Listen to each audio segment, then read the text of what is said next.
Hello friends, কেমন আছো সবাই? আশা করি সবাই ভালো আছো। আজ আমি বানাবো নিরামিষ আলুর দম। তার জন্য আলুগুলোকে কেটে নিয়েছি, একটু লবণ হলুদ দিয়ে ঢেকে ঢেকে ভেজে নেব লালচে করে।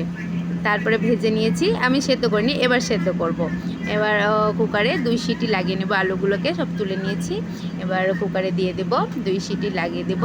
তারপরে এই কড়াইয়ে একটু তেল দিয়ে, একটু জিরে দিয়ে, একটু জিরেটা চটকে যাবে। তারপরে একটা বাটা মশলা, আদা, জিরে, ধনে আর টমেটো, লঙ্কা সব বেটে দিয়ে দিয়েছি। একটু লবণ হলুদ দিয়ে মশলাটা ভালোভাবে কষাবো।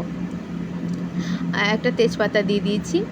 এবার মশলাটা ভালোভাবে কষানো হয়ে গেছে, এবার আলুগুলো সেদ্ধ হয়ে গিয়েছে, দিয়ে দেবো। এটাকে একটু জল দিয়ে দিয়ে কষাবো যতক্ষণ না ভালোভাবে তেল ছাড়ছে মশলা থেকে, ভালোভাবে কষানো হয়ে গিয়েছে। এবার একটু সামান্য জল দিয়ে এবার ঢেকে ঢেকে ফুটিয়ে নেব।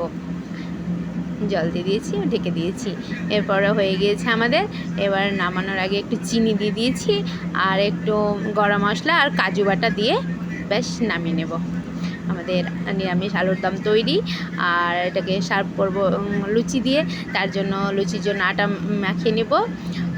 একটু লবণ, একটু চিনি, একটু তেল দিয়ে ভালো করে ময়াম দিয়ে আটা মাখিয়ে নিচ্ছি। খুব শক্ত নয়, খুব নরমও নয়, এমনি করে মাখাতে হবে। মাখানো হয়ে গিয়েছে, দেখে নিন। এবার ঢেকে দিয়ে রেখে দেব। তারপরে ব্যাস ফুলকো ফুলকো লুচি ভেজে নেব। আর এদিকে দেখুন, আমি আরেকটা করে নিচ্ছি।